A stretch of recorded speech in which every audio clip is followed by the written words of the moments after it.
to have the same attitude to women like Jesus had. இயேசுவுக்கு ஸ்திரீகள் மீது எவ்வித மனப்பான்மை இருந்ததோ அதே மனப்பான்மையை நானும் கொண்டிருக்கும்படியாக Jesus treated every woman like his sister. ஒவ்வொரு பெண்ணையும் இயேசு தன்னுடைய சொந்த சகோதரியைப் போலவே எண்ணி நடத்தினார். Absolute purity. அதிலே முற்றிலும் ஒரு பரிசுத்தம்.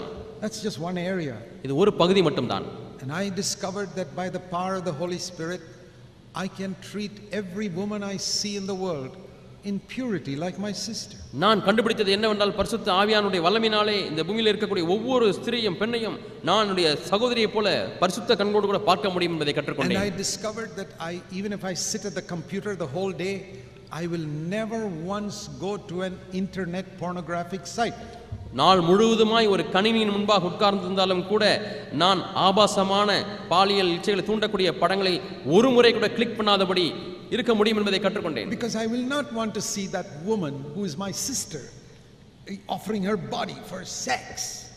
பாலியல் இச்சையை தூண்டும்படியாக தன்னுடைய சரீரத்தையே விற்று கொண்டு இருக்கக்கூடிய இந்த சகோதரியை போல இருக்கக்கூடிய அந்த நபரை நான் பார்க்க விரும்பவில்லை. How many of you would like to see your own sister or your own daughter giving her body for sex?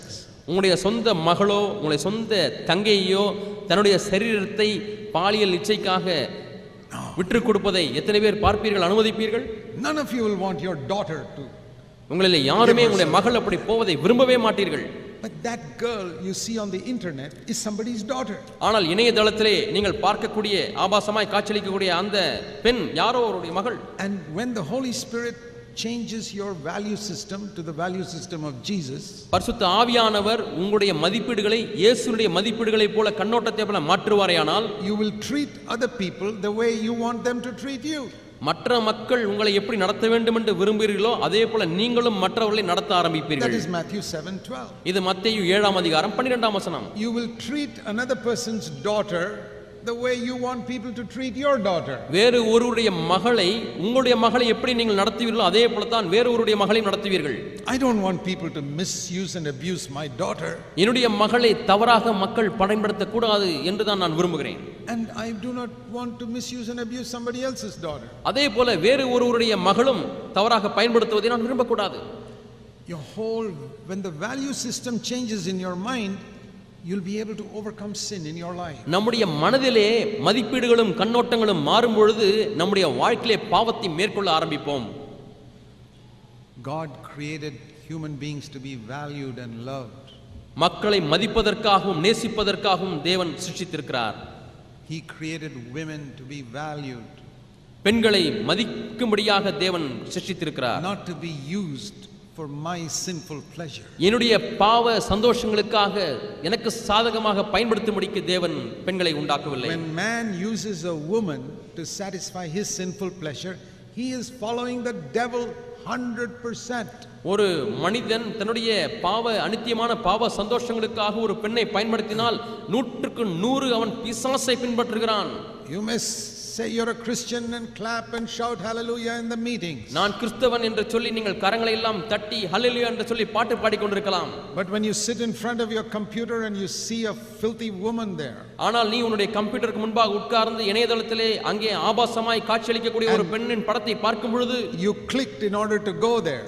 நீ அந்த இணையதளத்திற்கு போகும்படியாக நீ கம்ப்யூட்டர் மவுஸை கிளிக் பண்ணினால், whatever type of Christian you may call yourself, உன்னை நீ எந்த விதமான கிறிஸ்தவன் என்று உன்னை அழைத்துக் கொண்டாலும் சரி, in that moment you're following the devil. அந்த நேரத்திலே நீ பிசாசை பின்பற்றுகிறாய். Satan is telling you in that moment, follow me, and you say, yes Satan, I will follow you. Where do you want me to go? அந்த நேரத்திலே சாத்தான் உன்னை பார்த்து என்னை பின்பற்று என்று சொல்லுகிறான். நீங்களும் சாத்தானை பார்த்து சரி சாத்தானை நீ எங்கெல்லாம் போகிறாயோ அங்கே உன்னை பின்பற்றுகிறேன் என்று கீழ்ப்படிந்து போகிறீர்கள். Devil says, come follow me, I want you to come to this pornographic site. பிசாசு என்னை பின்பற்றி வா, இந்த ஆபாசமான பாலியல் இச்சையை தூண்டக்கூடிய படங்களை பார்க்க வா என்று கூப்பிடுகிறான். And the Holy Spirit says, பரிசுத்த ஆவியானவர் சொல்லுகிறார், would you go there if Jesus was sitting next to you? உனக்கு அருகாமையிலே இயேசு உட்கார்ந்திருந்தால் நீ அந்த இணையதளத்திற்கு செல்லுவாயா? Oh no, I want to follow the devil right now. இல்லை நான் பிசாசை பின்பற்ற விரும்புகிறேன். And then on Sunday morning you go to church. ஞாயிற்றுக்கிழமை ஆலயத்துக்கு செல்கிறீர்கள். Oh Lord, hallelujah, praise the Lord, I want to follow you. ஆண்டவரே நான் உம்மை பின்பற்ற விரும்புகிறேன், ஹalleluya ஸ்தோத்திரம் என்று சொல்லி பாடுகிறீர்கள். Are you a believer? நீ ஒரு விசுவாசியா? You are a hypocrite. நீ ஒரு மாய்மாலக்காரன். Now, other preachers won't tell you that, but I'm a doctor who's going to give you a correct diagnosis of your condition, whether you like it or not. மற்ற பிரசங்கியார்கள் இதை உங்களுக்கு சொல்லாமல் இருக்கலாம், ஆனால் நான் சரியான ஒரு மருத்துவரை போல உங்களுடைய வாழ்க்கையின் காரியங்களை சரியாக கண்டுபிடித்து சொல்கிறேன். Other preachers will not tell you the truth because they want your money. I don't want your money. மற்ற பிரசங்கியார்களுக்கு உங்களுடைய பணம் தேவைப்படுவதனாலே இந்த காரியங்கள் உங்களுக்கு சொல்ல மாட்டார்கள். எனக்கு உங்களுடைய பணம் தேவையில்லை. You're a hypocrite. நீ ஒரு மாய்மாலக்காரன். But you don't have to be a hypocrite from today onward. ஆனால் நல்ல செய்தி என்னவென்றால் இன்றிலிருந்து நீ ஒரு மாய்மாலக்காரனா இருக்க தேவையில்லை. You can be cured of that disease. நீ இந்த வியாதியிலிருந்து குணமாக்கப்பட முடியும். You can walk as Jesus walked. இயேசு நடந்தது போலவே நீ நடக்க முடியும். Do you know that these habits are destroying you? இந்த பழக்க வழக்கங்கள் உன்னை கெடுத்துக் கொண்டிருக்கிறது என்று உனக்கு தெரியுமா?